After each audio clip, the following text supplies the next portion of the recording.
a idade de 99 anos, o Senhor apareceu a ele e disse: eu sou o Deus Todo-Poderoso, ande na minha presença e seja perfeito. Farei uma aliança entre mim e você, e darei a você uma descendência. Obrigado. Darei a você uma descendência muito numerosa. Abrão se prostrou com o rosto em terra e Deus lhe falou: quanto a mim, esta é a minha aliança com você. Você será pai de muitas nações. O seu nome não será mais Abrão, e sim Abraão, porque eu o constituí pai de muitas nações. Farei com que você seja extraordinariamente fecundo. De você farei surgir nações e reis procederão de você. Estabelecerei uma aliança entre mim e você e a sua descendência no decurso das suas gerações. Aliança perpétua para ser o seu Deus e o Deus da sua descendência. Darei a você e a sua descendência a terra onde agora você é estrangeiro, toda a terra de Canaã, como propriedade perpétua, e serei o Deus deles. Deus disse ainda a Abrão: guarde a minha aliança, você e a sua descendência, no decurso das suas gerações. Esta é a aliança que vocês guardarão entre mim e vocês e a sua descendência. Todos do sexo masculino que estão no meio de vocês deverão ser circuncidados. Vocês devem circuncidar a carne do prepúcio. Isso servirá como sinal de aliança entre mim e vocês. O menino que tem 8 dias será circuncidado entre vocês. Todos do sexo masculino nas suas gerações devem ser circuncidados. Também o escravo nascido em casa e o comprado de qualquer estrangeiro que não for da sua linhagem. Deve ser circuncidado o que nasceu em sua casa e o que você comprou com o dinheiro. A minha aliança estará na carne de vocês e será aliança perpétua. O incircunciso que não tiver sido circuncidado na carne do prepúcio deve ser eliminado do meio do seu povo, pois quebrou a minha aliança. E Deus disse a Abraão: a Sarai, sua mulher, você não chamará mais de Sarai, porém de Sara. Eu a abençoarei e darei a você um filho que nascerá dela. Sim, eu a abençoarei e ela se tornará nações, reis de povos procederão dela. Então Abraão se prostrou com o rosto em terra e riu, dizendo consigo mesmo: pode nascer um filho a um homem de 100 anos? E será que Sara, com seus 90 anos, ainda poderá dar à luz? Então Abraão disse para Deus: quem dera que Ismael vivesse sob a tua bênção. Deus lhe respondeu: na verdade, Sara, a sua mulher, lhe dará um filho, e você o chamará de Isaque. Estabelecerei com ele a minha aliança, aliança perpétua para a sua descendência. Quanto a Ismael, eu ouvi o pedido que você fez. Vou abençoá-lo. Farei com que seja fecundo e o multiplicarei extraordinariamente. Ele será pai de 12 príncipes, e dele farei uma grande nação.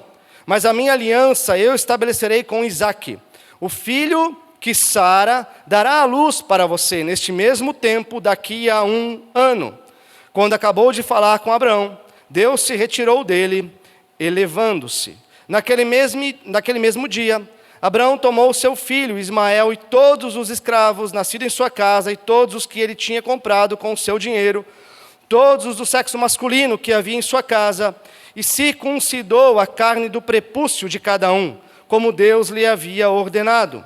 Abraão tinha 99 anos de idade quando foi circuncidado na carne do seu prepúcio. Ismael, seu filho, tinha 13 anos quando foi circuncidado na carne do seu prepúcio. Abraão e seu filho Ismael foram circuncidados no mesmo dia. E também foram circuncidados todos os homens de sua casa, tanto os escravos nascidos nela, como os comprados de estrangeiros. Vamos orar? Senhor, pedimos tua bênção, Pai, para mais esse momento da sua palavra, da exposição, ó Pai, da tua verdade. Que essa verdade faça sentido a nós, Pai. Que nós possamos, através do texto de hoje, ver a importância da aliança que o Senhor fez conosco. Ó Deus, dessa confirmação que nós temos aqui e que aponta para a aliança da qual nós participamos hoje. Obrigado, Deus, pela salvação, porque por meio dela podemos hoje contemplar as maravilhas da tua lei. Amém. Talvez você já tenha lido essa passagem aqui de Gênesis 17 algumas outras vezes, e eu não sei, talvez você já se fez essa pergunta, mas o que esse tipo de texto do Antigo Testamento pode falar comigo hoje no século 21? Que tipo de ligação esse texto, ou se é que esse texto tem algum tipo de conexão, de ligação com a igreja da qual nós vivemos hoje, do nosso tempo?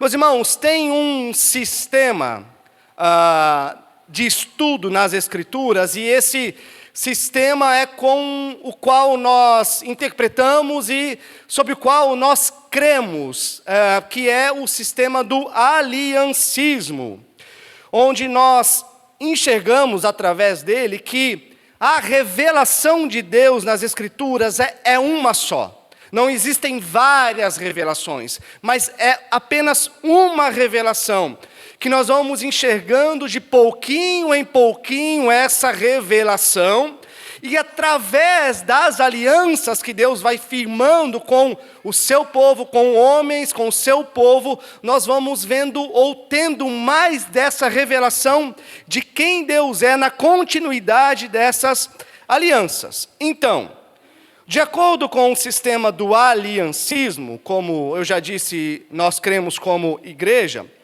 você lê a sua Bíblia de forma totalmente conectada. Não são partes divididas, mas desde a primeira à última folha da sua Bíblia, todas elas estão conectadas de tal forma que elas falam entre si. Então, em Gênesis, por exemplo, lá no início da criação, lá com Adão, nós temos uma aliança. Nós temos uma aliança. Nós temos uma aliança de Deus com Adão, ou nós podemos chamar também de um pacto de obras de Deus com Adão. Nós temos ali o rei, nós temos o vassalo, e nós temos a estrutura dessa aliança. Quem é o rei? O rei é Deus. Quem é o vassalo? Adão. E o rei diz para o seu vassalo o seguinte: olha, de todas as árvores que se encontram no jardim você pode comer, mas da árvore do conhecimento do bem e do mal você não pode comer. O que nós encontramos ali? Uma aliança, um pacto de obras. E a gente vê no decorrer que Adão, ele quebra a aliança. Não é verdade? Adão, ele quebra a aliança. Mas graças a Deus que quem faz a aliança é Deus. Por isso que logo em seguida, no capítulo 3, no versículo 15, vem então a promessa de uma nova aliança. Qual é essa promessa? Daquilo que surgiria, da semente que viria da mulher e que esmagaria a cabeça da serpente. Então, por exemplo, olhando para isso, agora faz sentido nós chegarmos na aliança de Deus com Noé. Nós chamamos a aliança de Deus com Noé, lembram do arco-íris? Depois do dilúvio, eles descem da arca, e aí o que aparece no céu? Um arco-íris. E o que Deus fala através? Olha, o arco-íris é o sinal de que eu não destruirei mais a terra através das águas. Então, nós temos uma renovação da aliança de Deus ali com Noé, e nós podemos chamar essa aliança da preservação. A preservação do quê? A preservação da criação. Porque se em Gênesis 3,15 nós temos a promessa do descendente que viria da mulher, a criação precisa ser preservada para que chegue o momento em que o descendente da mulher nasça para a redenção. Então agora também faz sentido quando você chega em Gênesis capítulo 12. E faz sentido quando nós chegamos em Gênesis capítulo 15, da aliança de Deus com Abraão. Porque Deus vai dizer para Abraão que ele vai ser pai de multidão, que de Abraão vão vir muitas nações, que através de Abraão nações serão abençoadas. Por quê? Porque a promessa estava lá, de que viria um descendente. Se vem um descendente, a terra precisa ser renovada. E para vir um descendente, precisa ter um povo. Então, Abrão é escolhido para dar continuidade a essa aliança, a continuidade a esse povo, ou de Abrão começar esse povo, melhor dizendo, né? E assim, então, nós vamos vendo, cada vez mais, de aliança em aliança, a revelação de Deus, a história de quem Deus é na Escritura. E por que eu estou falando tudo isso? Por que é importante a gente entender isso? Porque o que nós temos diante de nós hoje no capítulo 17 de Gênesis é uma aliança. Ou a confirmação da aliança que Deus já fez com Abraão nos capítulos 12 e no capítulo 15. Então, por exemplo, nós temos a palavra aliança aparecendo aqui nesse capítulo 14 vezes. Mas a questão é uma aliança nova que Deus está fazendo? Não. Será que todas aquelas alianças foram dando errado, e aí Deus precisa vir fazendo uma aliança atrás da outra? Não, não é isso que nós encontramos aqui. É a mesma aliança que Deus já vinha fazendo, mas agora de uma maneira mais expandida, de uma maneira mais clara, mais ampliada, onde Deus vai revelando novas características nessa aliança. Então, a aliança em Gênesis 17 não é, em substância, nova. Se nós pegarmos Gênesis 12 e Gênesis 15 e compararmos aqui com Gênesis 17, nós vamos encontrar muitos paralelos, muitas semelhanças, muitas coisas iguais. Então a gente já viu muito do que está aqui nesses capítulos 12 e 15. Por isso que aqui nós temos uma confirmação, um desdobramento de uma maneira que fique mais claro para o povo de Deus entender. Mas nós encontramos aqui alguns aspectos que são novos nessa aliança. Por exemplo, o descendente prometido para Abraão. Agora ele ganha um nome. Ele ganha um nome. Não é mais apenas o descendente. E agora é a confirmação daquilo que Deus já havia falado, que não é Ismael, que o descendente viria de Abraão e Sara. De Abraão e Sara. E o nome desse descendente é Isaque. Segunda coisa que é nova. Ele diz que essa aliança ela é perpétua, ele não tinha dito ainda. Novas provas são dadas. Deus muda o nome de duas pessoas. Deus muda o nome de Abrão para Abraão. Deus muda o nome de Sarai para Sara. E, finalmente, um sinal para essa aliança. Um novo sinal para essa aliança, que é o sinal da circuncisão. Por isso, então, hoje nós vamos olhar para 3 elementos principais desse nosso texto, que é a causa da aliança, o povo da aliança e o sinal da aliança. A causa da aliança, o povo da aliança e o sinal da aliança. Primeiro ponto, então, a causa. Ou seja, o que motivou Deus a entrar em aliança? Não é? Por quê? O que fez com que Deus entrasse em aliança com um povo e, através desse povo, fizesse um povo para Ele, para que Ele fosse o Deus desse povo? No verso 1, nós encontramos que Abrão está com quantos anos? 99 anos. No capítulo 16, nós encerramos o capítulo vendo que Abrão ainda, né? Ele estava com 86 anos. Ou seja, quantos anos se passaram? 13 anos se passaram. Então, 13 anos de espera. 13 anos que provavelmente naquela casa ainda existia uma séria rixa entre Sara e Agar. 13 anos, meus irmãos, em que aquele que recebeu a promessa de um descendente ainda continuava esperando. 13 anos em que aquele que recebeu a promessa continuava envelhecendo, perdendo o seu vigor. 13 anos em que não somente Abraão, mas que Sara continuou envelhecendo e olhando para a situação cada vez mais impossível de chegar esse descendente. E é nessa tensão de espera que nós começamos lendo o capítulo 17. 13 anos e o tempo está passando. E Abraão tem 99 anos e Sara 90. Mas no mesmo versículo, nós encontramos uma fala do Senhor que traz luz a toda essa situação. Porque ele diz para Abrão: eu sou o Deus Todo-Poderoso. O El Shaddai, o Deus Todo-Poderoso.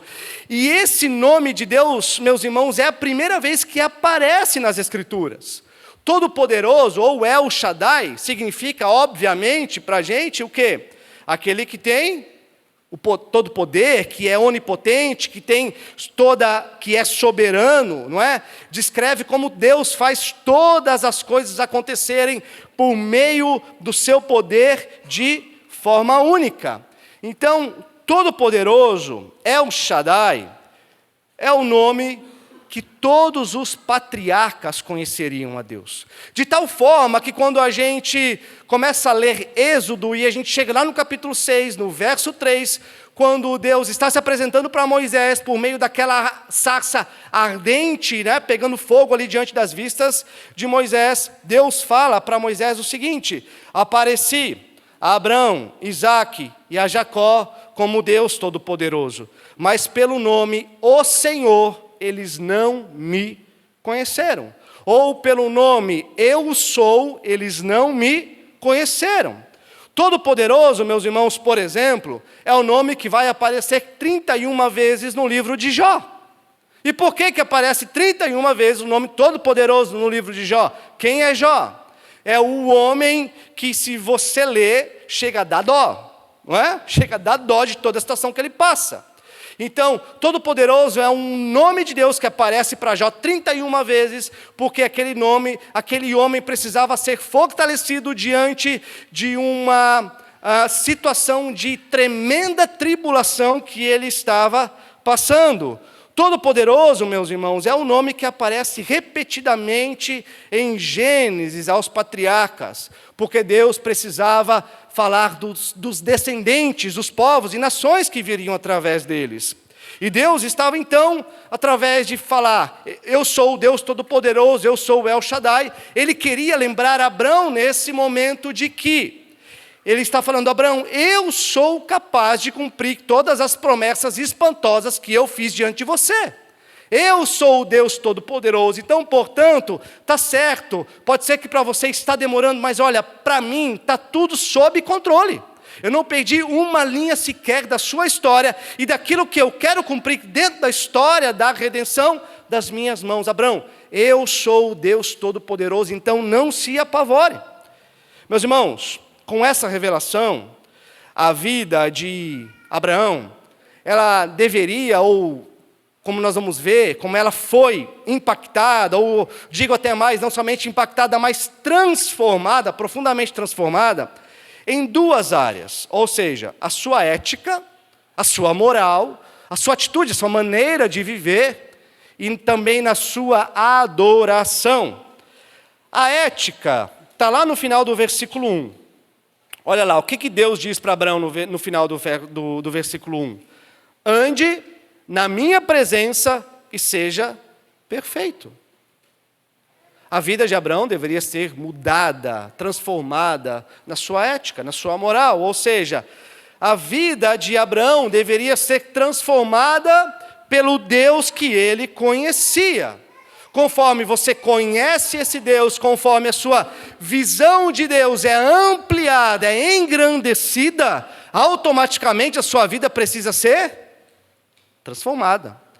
Se você, como cristão, tem uma visão grande de um Deus grande, você vai ter um cristianismo piedoso. Você vai ter um cristianismo correto, você vai ter um cristianismo desejoso por atender às palavras de Deus e da sua lei e andar e caminhar conforme ela. Mas se a sua visão de Deus for pequena, tacanha, pobre, medíocre, o seu cristianismo vai ser pobre, pequeno e medíocre. As suas atitudes, a sua moralidade vai ser pobre, tacanha e medíocre. Por isso que, conforme a nossa visão de Deus se amplia, o nosso cristianismo precisa ampliar em vida piedosa.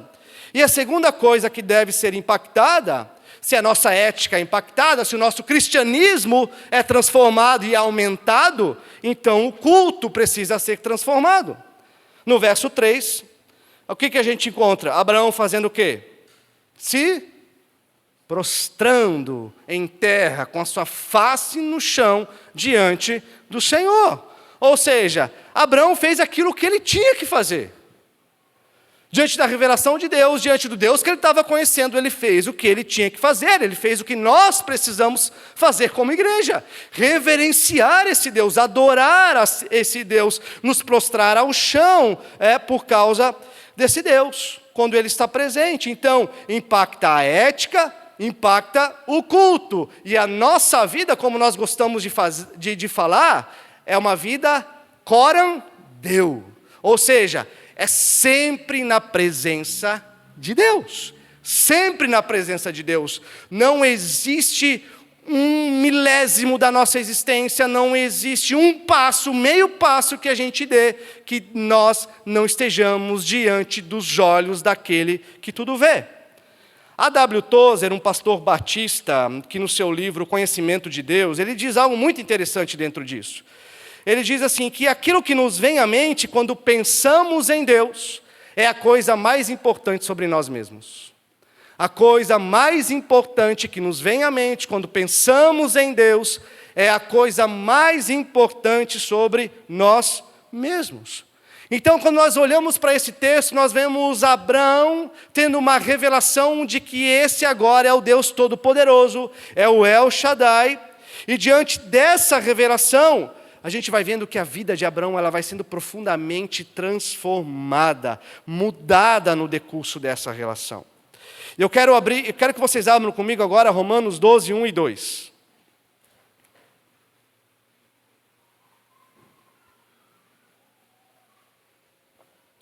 Romanos 12, 1 e 2, meus irmãos, se aqui nós temos algo que transformou a vida de Abraão, impactou a sua ética e o seu culto, nós precisamos nos perguntar, no que pauta a nossa ética cristã hoje? No que pauta?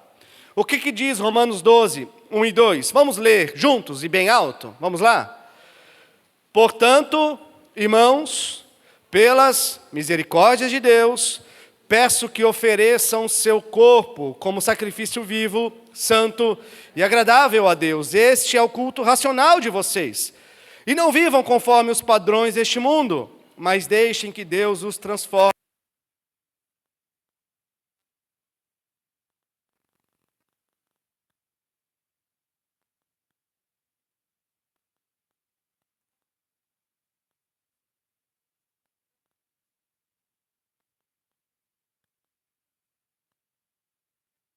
De Deus. Então, por meditar nas misericórdias de Deus, então, qual deve ser a nossa atitude perante as misericórdias de Deus? Indiferença? Apatia? Frieza? Ou entregar o nosso corpo, a nossa vida, tudo o que somos, como sacrifício santo e agradável a esse Deus? Se nós olharmos para a carta de Paulo aos Romanos, a gente vai ver que Paulo não é simplesmente que isso surge do nada. Não! Ele vem construindo do capítulo 1 ao capítulo 11, quem é Deus? O que é o Evangelho de Cristo Jesus? O que Deus fez por meio de Cristo Jesus para salvar nós, pecadores? Quem é esse povo? E diante de tal revelação grandiosa de quem Deus é e do que Deus fez por nós, então ele fala, apresentem-se como sacrifício vivo a esse Deus. Passem a viver de um modo diferente, porque aquilo que nós pensamos sobre Deus é aquilo que nós pensamos sobre nós mesmos. Então isso impacta, meus irmãos, não só a nossa ética, mas nosso culto. O que faz com que pessoas se prostrem diante de Deus em nosso culto? O que faz? Você já pensou nisso? Meus irmãos, todos os domingos nós precisamos estar aqui prostrados diante do Senhor. Eu não estou falando que nós precisamos nos ajoelhar, literalmente, deveríamos fazer isso todos os domingos. Deveríamos fazer isso, quem sabe, todo culto antes da ceia. Deveríamos fazer isso em prostração, todos os cultos, confessando os nossos pecados. Deveríamos levantar das nossas casas, não como se nós saíssemos de assistir um jogo de futebol, e de repente eu decido ir para a igreja, então eu coloco a roupa, que talvez eu vou para a praia e venho para a igreja. Deveríamos ter mais solenidade por esse momento, de coração. Deveríamos. Então, o que faz com que nós prestemos culto a Deus, que faz com que a gente se prostre diante dele? Não é a forma, por exemplo, como se ministra o louvor. Ou é, Mateus? Não é, né? Não é, por exemplo, a qualidade da música. Não que nós não tenhamos que nos preocupar com isso. Não são quantas vezes se repete um refrão. Não é a estética do ambiente, por mais que a gente possa se preocupar com ela também. Não é, meus irmãos, se o culto está mais palatável ao nosso estilo, não é. Mas é aquilo que nós vamos encontrar na primeira carta de Paulo aos Coríntios, capítulo 14, verso 25, quando ele diz que quando a palavra é pregada, o que acontece? Os segredos dos corações são manifestos. E aí Paulo continua, ele diz assim, e assim, prostrando-se com o rosto em terra, adorará a Deus, testemunhando que Deus está de fato no meio de vocês. Por que nós precisamos ter um culto centrado nas Escrituras? Por que nós precisamos ter um culto, meus irmãos, comprometido com a palavra de Deus? O que manifesta os desígnios do nosso coração? O que manifesta os desejos mais profundos do nosso coração? O que é? A palavra, não é? Vocês estão comigo? A palavra é mais cortante do que uma espada de 2 gumes, é apta para discernir os nossos intentos, os nossos desejos, os nossos pensamentos. É tão afiada ao ponto de dividir alma e espírito, juntas e medulas. A palavra, meus irmãos, o que nós precisamos é da palavra. É assim que Deus é conhecido, é assim que a gente vê o que vem na nossa mente quando nós pensamos em Deus. E aquilo sobre o que nós pensamos em Deus revela muito sobre o que nós somos, sobre o que é o nosso cristianismo. Então, meus irmãos, nós temos Deus novamente prometendo aliança com Abraão. Nós temos no verso 2, no verso 4, no verso 7, no verso 8, Deus mais uma vez prometendo a aliança. E nesses versos nós não vamos encontrar assim nada de tão novo, ou nada de novo, melhor dizendo. Porque, como eu disse, nós entendemos que essas alianças não são novas, mas é parte da mesma aliança. E quando Deus vai renovando essas alianças, Ele vai expandindo aquela aliança que começou lá no Éden. Mas tem características novas e importantes aqui. No verso 6, Deus diz para Abraão que reis procederão dele. Ou seja, isso conecta essa aliança lá com Adão. Quem era o rei do Éden? Quem que Deus colocou como rei do Éden? Adão. Mas o que aconteceu com Adão? Ele caiu, quebrou a aliança. Não é? Mas essa aliança precisa ter continuidade. E então Deus renova. E então nós vamos ver mais um rei na história. Quem é o próximo rei com quem Deus renova a aliança? A aliança davídica, a aliança com o rei Davi. Mas agora está sendo dito que aquele primeiro domínio, aquele primeiro reinado, então, deu errado lá com Adão. Então, novos homens precisam vir a aparecer para reinar sobre a criação. Então, por isso que ele está dizendo, Abraão, de você e de Sara, virão reis de vocês. Então, o segundo elemento novo na aliança, também no verso 7, vai dizer que essa aliança é perpétua. Uma nova característica dessa aliança, ela é perpétua. E a palavra perpétua aqui, meus irmãos, não necessariamente está dizendo que é uma aliança eterna, mas pode dizer que é um tempo muito longo, de um tempo muito distante, como, por exemplo, nós vamos encontrar a mesma palavra sendo usada para escravo no Antigo Testamento. Deuteronômio 15:17 diz que você deve pegar um furador, pegar aquele escravo que vai pertencer a você por toda a eternidade e furar a orelha dele. E ele será o seu escravo para sempre. Mas não significa que ele será o seu escravo por toda a eternidade, mas por um período muito longo. E também vale essa interpretação com relação à aliança e à terra perpétua. E não só esses elementos, mas provas aparecem novas aqui dessa aliança.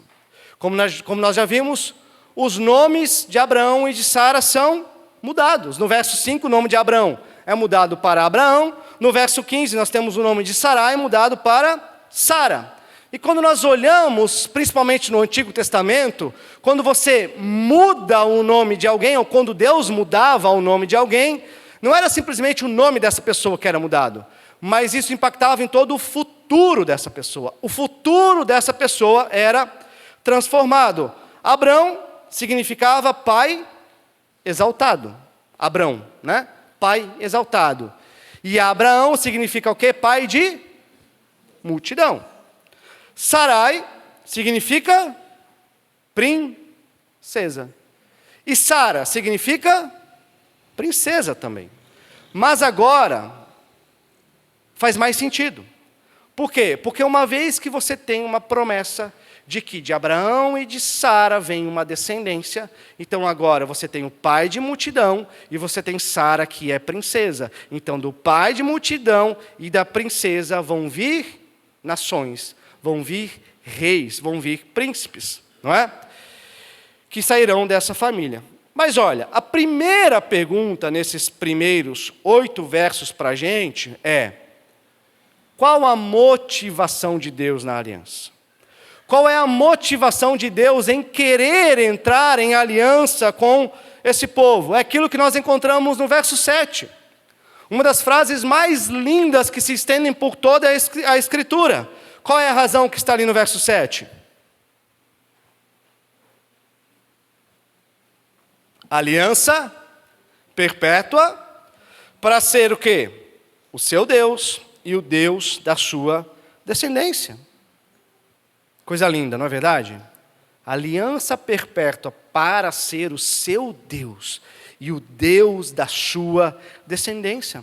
Meus irmãos, por que Deus entra em aliança com o seu povo, ou com quem Ele quer formar seu povo?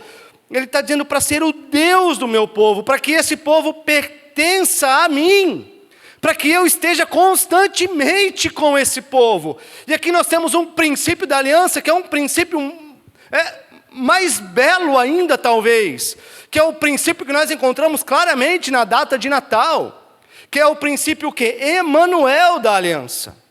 O princípio Emanuel, do Deus que está sempre presente, do Deus que está sempre com o seu povo, é o coração da aliança, essa declaração de que Deus sempre está conosco.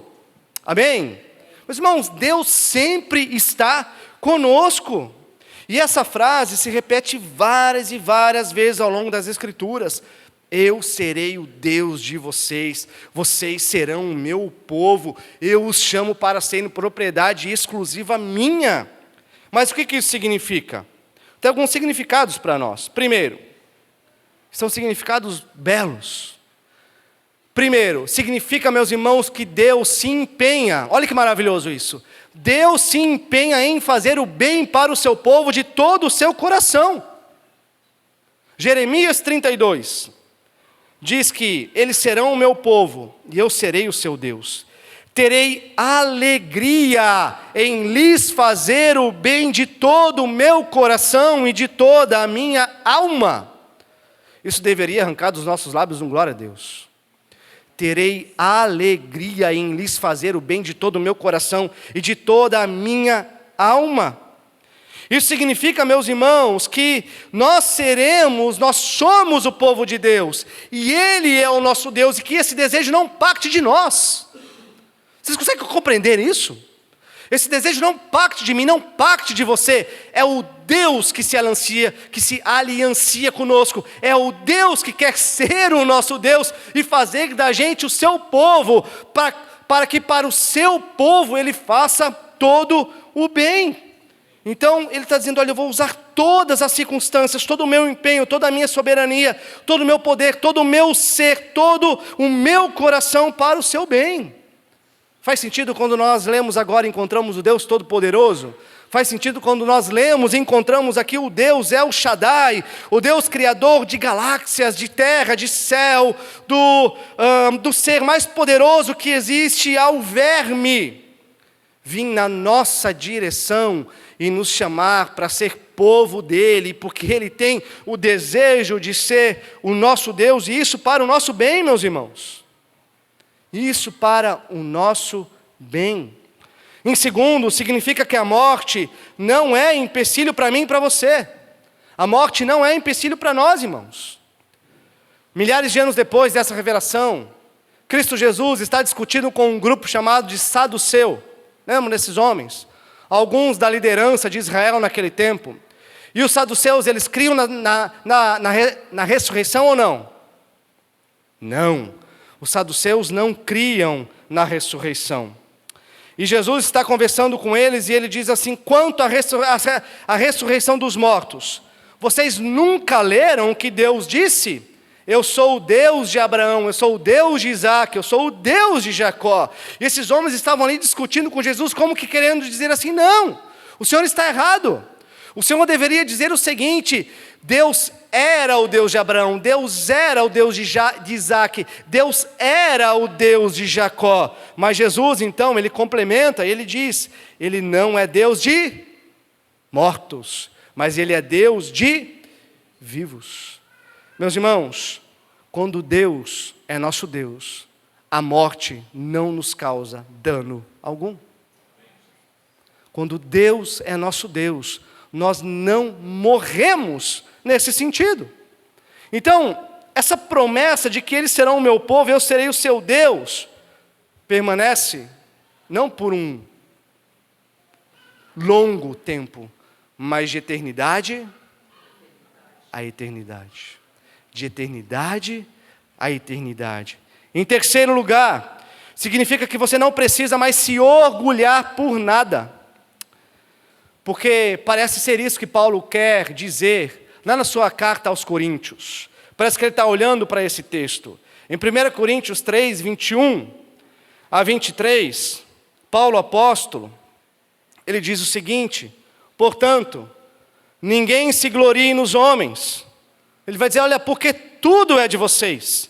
Seja Paulo, seja Apolo, seja Cefas, seja um mundo, seja a vida, seja a morte, seja as coisas presentes, sejam as futuras. Ele diz: tudo é de vocês.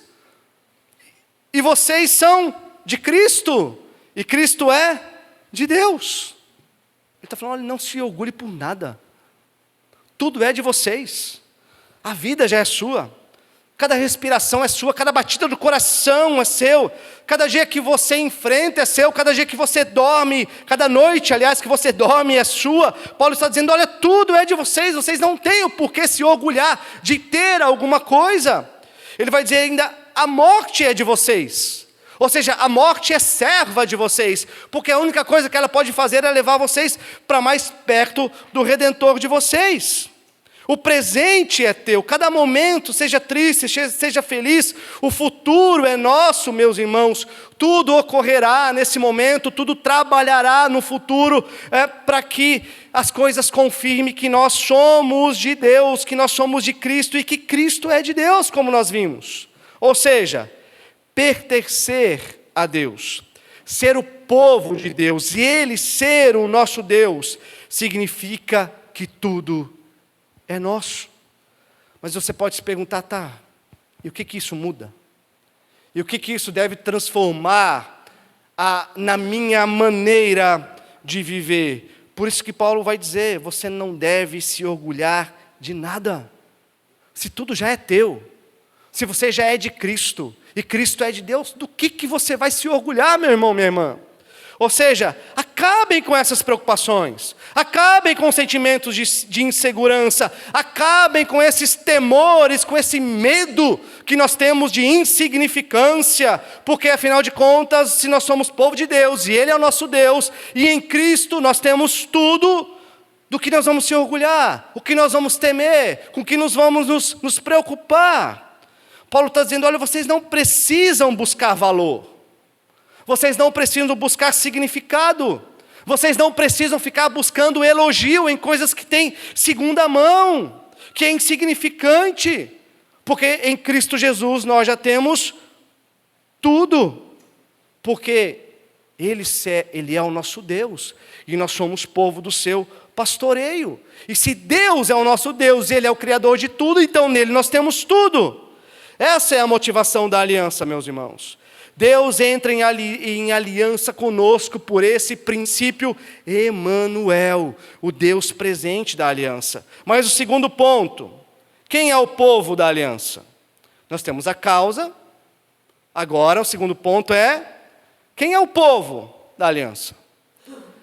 Será que você já está conseguindo pegar aqui Gênesis 17 e dizer: é para mim isso aqui? Eu faço parte dessa realidade aqui. Isso que está acontecendo, dessa aliança de Deus com Abraão, eu faço parte, é para mim. Olha só, no verso 7 e 13, nós vamos encontrar que essa aliança é perpétua. Se não por toda a eternidade, mas dura muito tempo. Nós já vamos ver alguns aspectos que vai ligar com esse muito tempo. Então, a primeira pista que temos. Segunda pista tem a ver com a descendência de Abraão, no verso 4. Ele vai dizer: quanto a mim, esta é a minha aliança com você. O que Deus diz? Que Abraão vai ser pai de muitas nações. Mas a gente vai olhar para a vida de Abraão, do começo ao fim, e você vai se perguntar: cadê as muitas nações? Não é verdade? O que o autor de Hebreus vai dizer sobre Abraão? Que Abraão está num rol de heróis da fé, capítulo 11, e ele vai dizer que estes morreram sem ver a promessa sendo concretizada. Então nós olhamos para a vida de Abraão do início ao fim. Olha a história dele. Você vai encontrar nações? Vai? Não. Então você deve se perguntar: cadê essas nações? Por isso que nós dizemos que há dois aspectos nessas nações, um biológico e um espiritual. O biológico, nós vamos ver em Gênesis.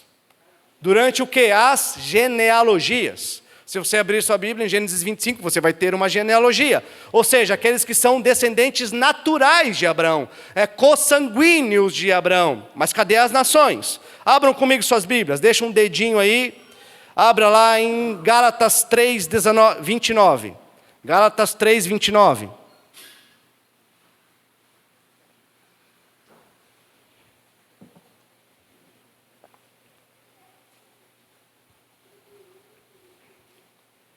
Amém? Vamos ler juntos? E forte, pode ser? Se vocês são de Cristo, são também descendentes de Abraão e herdeiros segundo a promessa. Se vocês são de Cristo, vocês são o quê? Herdeiros de Abraão, segundo a promessa. Ou seja, Gênesis 17 é para a gente? Vamos abrir em Romanos 4, 16 a 17. Vamos lá, vamos folhear as nossas Bíblias. Romanos 4, 16, 17. Temos que ser craque, irmãos. O pastor falou, pá, está aqui. Vamos lá. Essa é a razão, porque provém da fé, para que seja segundo a graça, a fim de que a promessa seja garantida para toda a descendência. Não somente a descendência que está no regime da lei, mas a descendência que tem a fé que Abraão teve. Porque Abraão é pai de todos nós. Porque está escrito o quê? Eu constituí por pais de muitas. Quem são filhos de Abraão, genuinamente? Nós. Descendência segundo a fé, a mesma fé que Abraão teve. 2 Coríntios 1:20, talvez o texto mais importante. 2 Coríntios 1:20. Um pouquinho para frente aí de Romanos.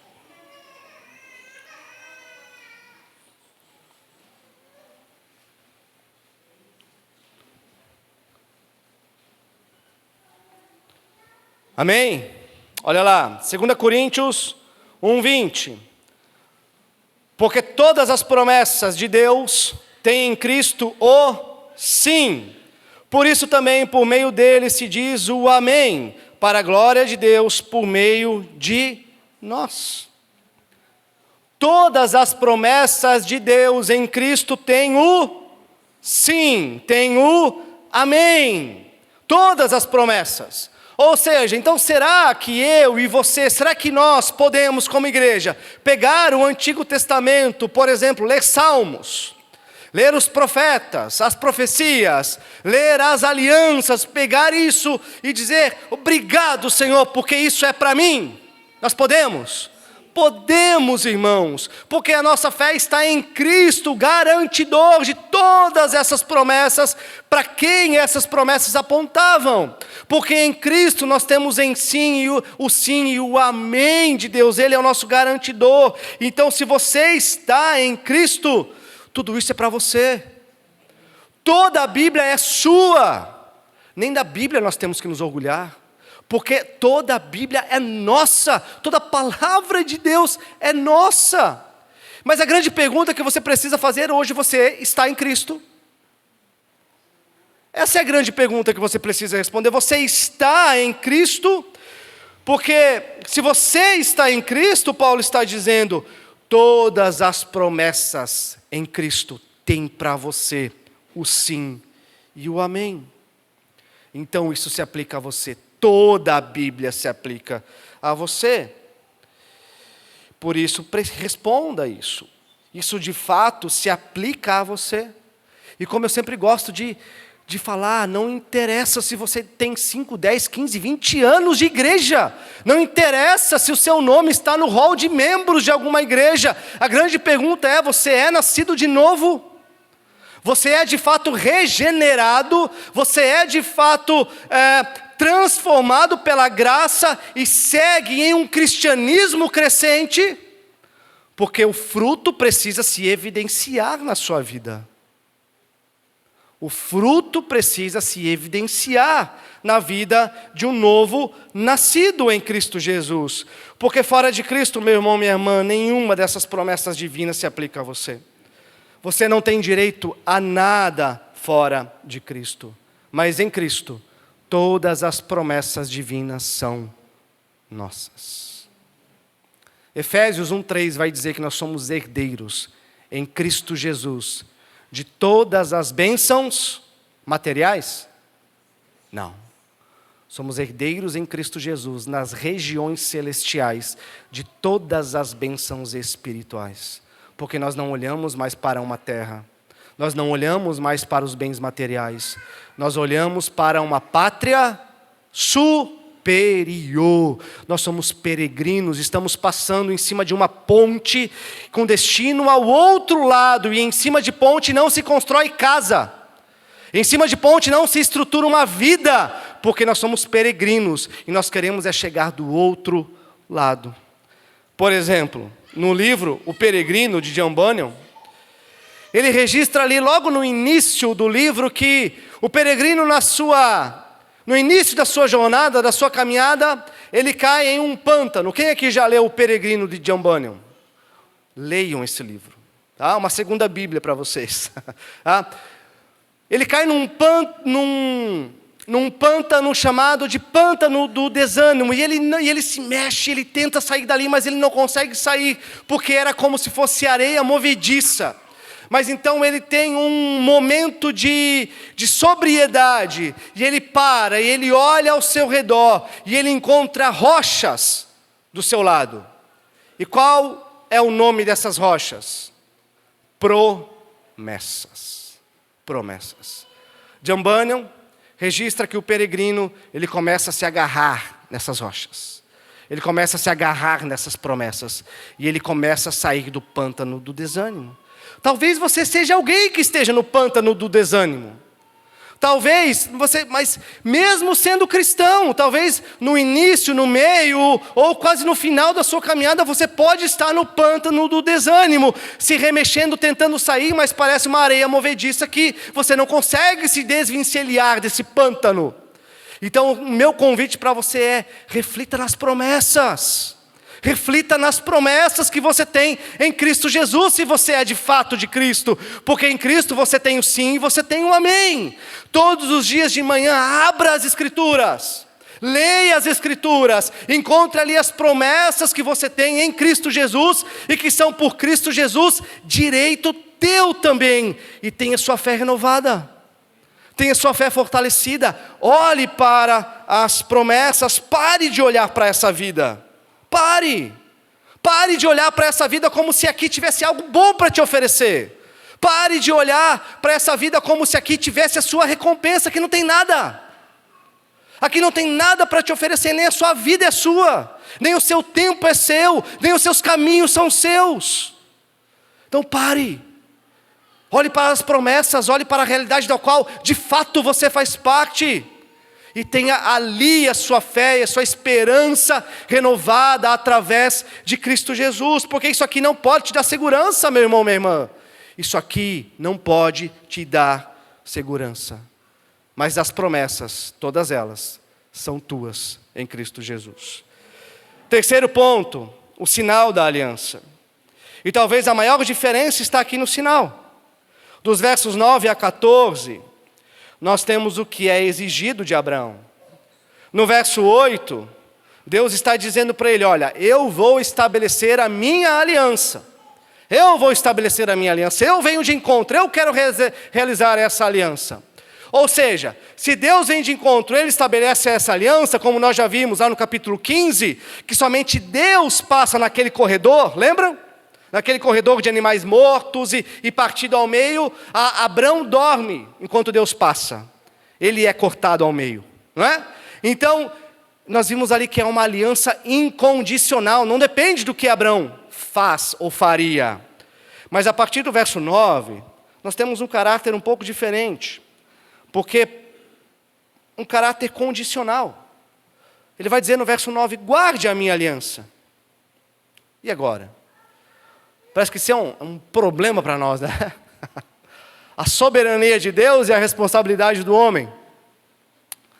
Parece um grande paradoxo, e a gente se pergunta, mas essa aliança é incondicional? Essa aliança, ela é condicional? O que é de fato? E eu diria de forma simples, meus irmãos, é as duas coisas ao mesmo tempo. Mas é fácil de entender. É aquilo que nós vamos encontrar no Novo Testamento. A justificação, aquilo que o Mateus leu aqui na introdução do culto. A justificação deve nos levar a uma vida de santificação.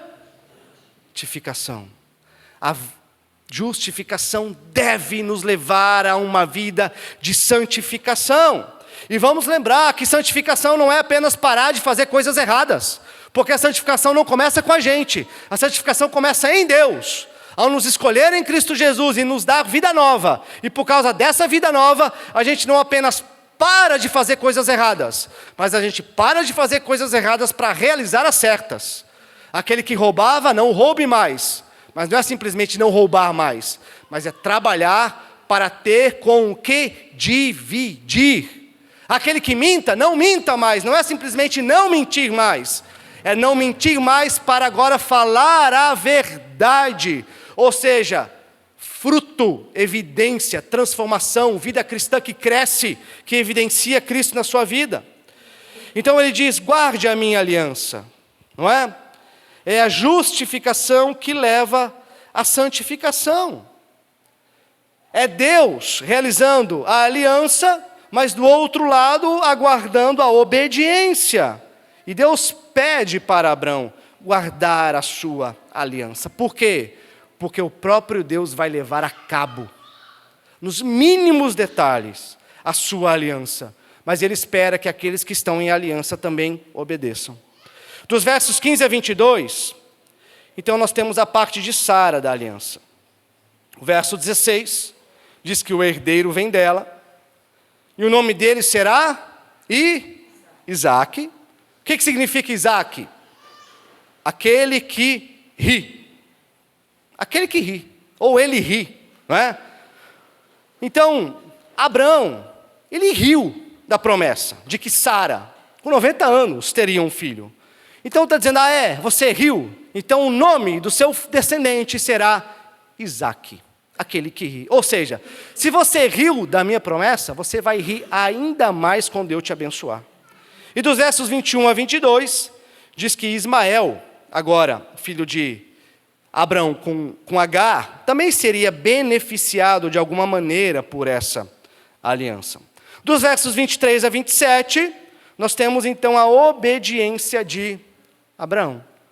Vamos lembrar, no verso 1, no verso 1, Deus pede a ele ali no final: ande na minha presença. E o que ele pede de Abraão? E seja íntegro, seja perfeito, Abraão. Não se desvie nem para a direita, nem para a esquerda de tudo aquilo que eu estou pedindo de você. Então seja íntegro. E aqui no verso 23, o que nós vemos Abraão fazendo? Sendo obediente, cumprindo a ordem da circuncisão. Ou seja, diante do pedido de integridade, de obediência, Abraão está sendo obediente. Agora, qual é o sinal da aliança? Se alegrem, homens, se alegrem, porque hoje a gente não precisa, não é? Nos versos 10, 11 e 12, está escrito ali como se dá o sinal da aliança. Todos do sexo masculino deveriam ser circuncidados. Ou seja, a carne do prepúcio deveria ser cortada do menino aos 8 dias de vida. Mas, você já se perguntou o que significa circuncisão? Primeiro, tem um significado genealógico, que todo descendente sanguíneo direto de Abraão deveria receber essa marca. Por isso que Ismael também recebe. Não é? Mesmo ele não sendo filho da promessa, o descendente que viria, mas ele também recebe a marca. Quer crente, quer não, recebe a marca. Segundo significado, é com relação à nação de Israel. Ou seja, se você não é descendente de Israel, se você é um estrangeiro, se você é um escravo comprado, você precisava ser circuncidado para fazer parte da nação de Israel, receber a marca física. Terceiro significado da circuncisão é o significado da impotência. Impotência. Você não acha curioso? Deus prometeu a Abraão uma descendência. Mas esse homem está com 99 anos de idade. E o sinal dessa aliança vem aonde?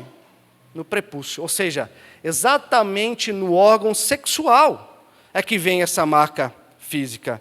Então parece que é um lembrete de Deus vívido a Abraão. Olha, creia na minha promessa. Você é totalmente impotente, Abraão. É verdade, você tem 99 anos, Sara tem 90, você é totalmente impotente para levar a cabo essa promessa, mas olha, o que Deus diz? Eu sou quem? O El Shaddai. Eu sou o Deus Todo-Poderoso. E o quarto significado, e o mais importante, é que a circuncisão é uma marca externa de uma realidade espiritual interna. Então, para que de fato a circuncisão apontava? Para um outro corte. Que corte?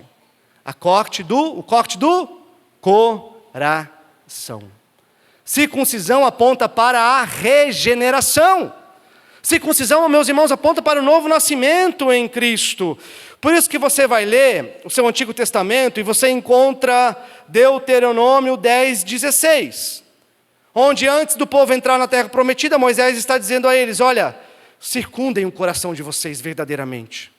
Não sejam apenas de forma externa pertencentes ao povo, mas circundem o coração de vocês verdadeiramente e deixem de ser teimosos, Moisés está dizendo. Deuteronômio 36, ele diz: o Senhor, seu Deus, circundará o coração de vocês e de seus descendentes. Jeremias 4:4, deixem-se circuncidar para o Senhor, circuncidar o seu coração. Atos 7:51, Estevão, pregando ali um pouco antes de ser apedrejado, ele diz: homens teimosos e incircuncisos de coração. Ele está falando ali para os judeus, incircuncisos de coração. Romanos 2:28, 29, Paulo vai dizer: porque não é judeu quem o é apenas exteriormente, nem é circuncisão a que é somente na carne, porém judeu é aquele que o é interiormente. E circuncisão verdadeira é a que é do coração. Então perceba, meus irmãos, nessa aliança de Gênesis 17, nós temos dois judeus. O judeu nacionalista, é aquele que é do povo, apenas que é do povo. Assim como nós temos aquele que é da igreja visível e apenas da igreja visível. Tem a marca do batismo, mas que realmente não nasceu de novo. Até participa, tem um membro no hall de membros, mas não nasceu de novo. Mas aí tem um judeu que é verdadeiro, que Paulo fala. Que é aquele que recebe tanto a marca, mas que também é circuncidado em seu coração.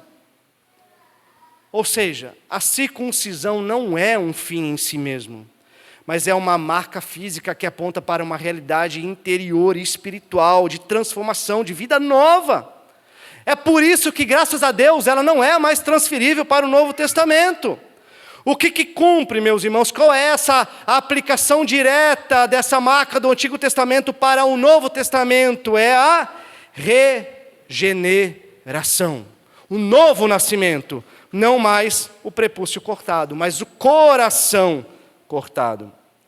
E aqui então a gente começa a ver como essa aliança com Abrão conecta com a nova aliança da qual nós fazemos parte. Na aliança com Abrão, ímpios e crentes poderiam se beneficiar da aliança. E eu não estou falando de salvação, mas da aliança. Qual era a aliança de Deus com Abrão? Terra, descendência, nações, reis.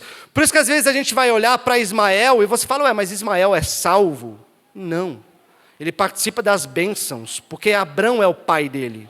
Ele participa da bênção da terra, das nações e de reis que viriam dele, mas não da aliança da salvação em si. Mas a nova aliança não é apenas a marca física, são os regenerados, os circuncidados em seu coração. Na aliança com Abrão, apenas o Israel étnico era constituído como povo de Deus. Mas na nova aliança, a parede da separação é derrubada e os gentios, junto com os judeus verdadeiros, circuncidados no seu coração, fazem parte agora das promessas de Deus como um povo só. O verdadeiro Israel espiritual. Na aliança com Abraão, existia o Israel segundo a carne e o Israel espiritual. E todos estavam debaixo dessa aliança, terra, nações e reis.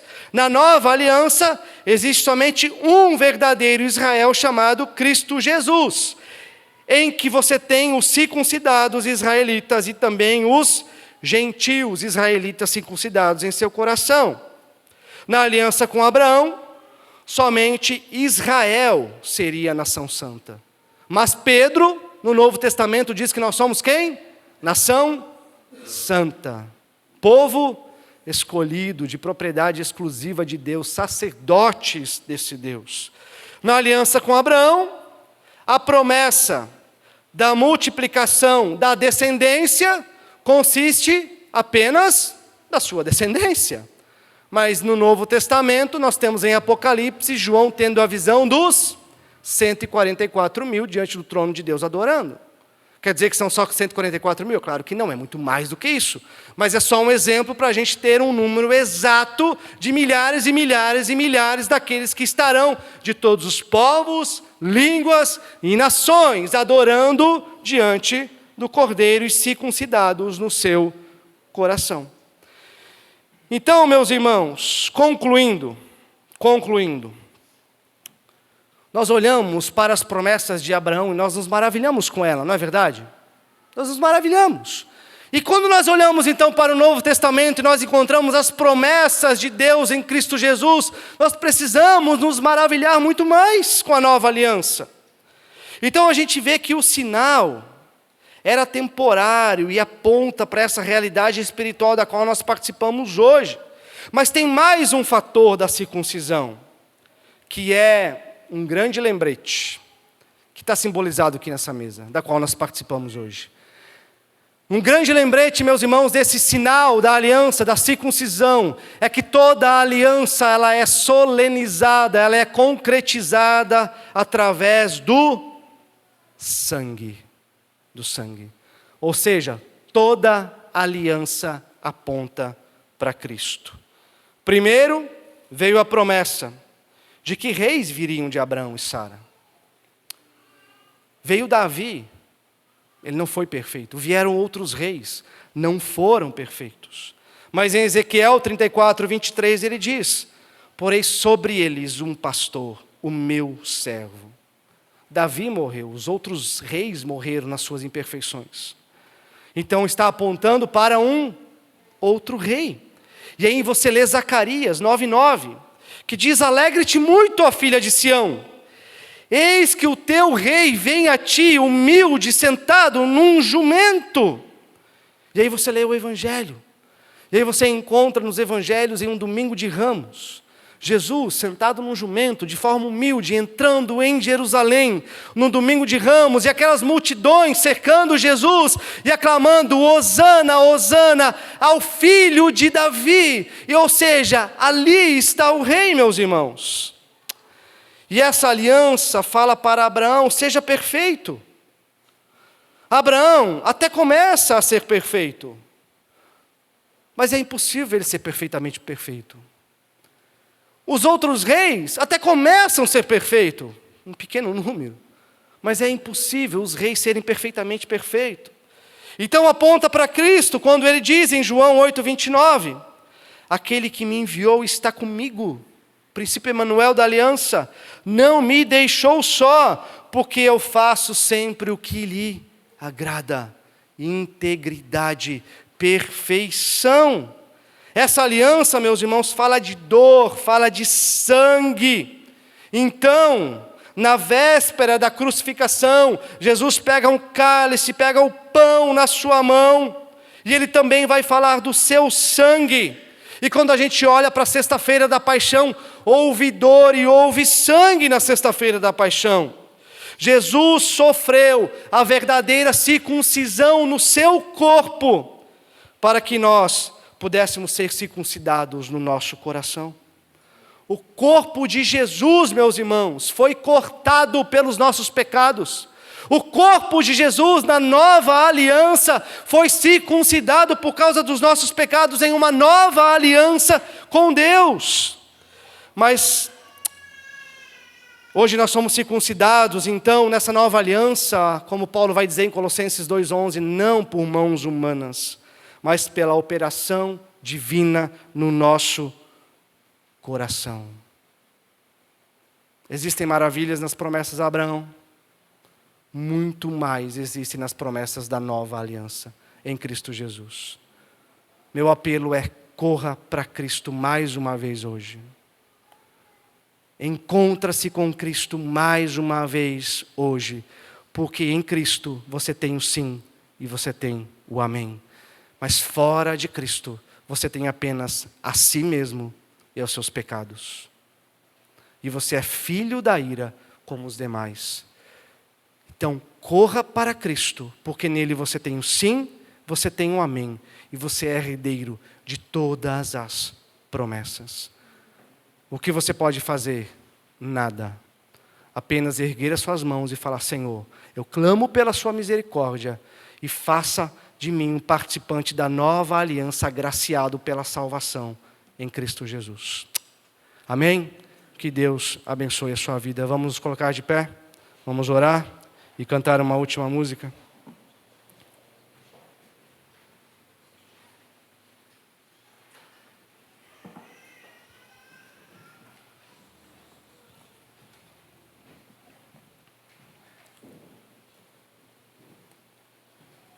Senhor,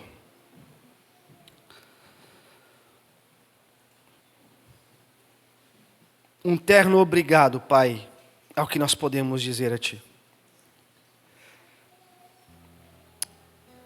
O Deus da aliança, o Deus que quer ser o nosso Deus e fazer de nós o seu povo, o povo do seu pastoreio, o povo por quem o Senhor mesmo empenha sua palavra, empenha suas promessas, o povo por quem o Senhor se empenha em fazer o bem de todo o coração. Senhor, obrigado, porque nós não poderíamos fazer nada. Nessa aliança, o Senhor que se cortou, entregando-se naquela cruz. mais uma vez. E nós estávamos como Abraão, dormindo nos nossos pecados, incapazes de levantar as nossas mãos aos céus e dizer: Senhor, socorra-nos. Nós dormíamos, Senhor, nos nossos pecados, na nossa indiferença, na nossa frieza total espiritual. Mas o Senhor nos chama e diz: eu quero ser o Deus de vocês e quero fazer de vocês o meu povo, o qual em Cristo Jesus vocês são herdeiros de todas as promessas. E Deus, obrigado, Senhor. Obrigado, Jesus, por ser o nosso Rei, por ser o soberano, criador e sustentador de tudo, mas mesmo assim vir em nosso socorro, nos dar a nova aliança no seu sangue naquela cruz. Obrigado, Senhor Jesus. Senhor, nós somos pecadores. Mas, Senhor, embora sabemos que somos pecadores, Deus, tira a apatia da Tua igreja, Senhor. Tira a apatia da Tua igreja, Senhor. Tira a frieza, Senhor, da qual nós fazemos parte. Quantas promessas maravilhosas, Deus, nós temos daquilo que o Senhor fez e continua fazendo, e é o Senhor que nos segura em suas mãos. E nós vemos isso todos os domingos, Deus. E, Senhor, nós continuamos apáticos, frios, indiferentes a essa realidade, da qual nós já fazemos parte. Nós continuamos nos agarrando nesse mundo como se fosse tudo aquilo que nós tivéssemos. Tremendamente idólatras, Deus. Mesmo sabendo dessa verdade que nós temos aqui, da qual o Senhor nos apresenta sempre. Mas nós não nos importamos como deveríamos nos importar, Deus. O nosso coração não se quebranta. A nossa alma não se apresenta contrita diante de Ti. Nós não queremos eventos, nós queremos a Tua palavra. Nós não queremos entretenimento, Senhor, nós queremos a Tua palavra. Nós queremos o Teu Espírito aplicando essa verdade aos nossos corações, Deus. Nós somos incapazes de fazer isso, Senhor. Mas o Senhor pode. O Senhor é o Deus Todo-Poderoso. O Senhor é o El Shaddai. Nós somos incapazes, Deus, de fazer qualquer bem a nós mesmos. Mas em Cristo nós vemos que temos o sim e o amém. Em Cristo nós vemos que nós não temos o porquê de nos orgulhar de qualquer coisa.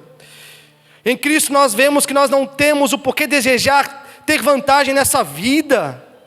Em Cristo nós vemos, Senhor, que nós não temos do que nos orgulhar nessa vida, de desejar elogios, ou seja, qualquer tipo de pontuação a mais aqui não temos, Senhor.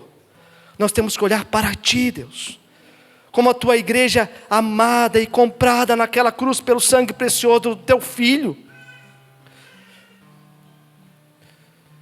Então, Senhor, se hoje nós não temos vida no nosso meio, é culpa nossa, porque a Tua palavra nós temos. A Tua palavra nós temos, o Teu Espírito nós temos, o Teu poder nós temos, a Tua ação nós temos. Então, Senhor, as Tuas promessas nós temos. Tira-nos desse pântano do desânimo. Faça-nos olhar ao nosso redor e encontrar as rochas da Tua promessa, Senhor. Abra os nossos olhos. Traga a verdadeira circuncisão, o verdadeiro corte no nosso coração, que é o novo nascimento. Chega, Pai, de apenas vivermos um cristianismo de passarela, desfilando apenas, mas não vivendo o Cristo que se encarnou e morreu por nós, Deus. Somos a Tua igreja, Pai. O Senhor é o nosso Deus. Então, Senhor, vivifica-nos, Pai. Vivifica-nos, Deus. Amém. Vamos cantar?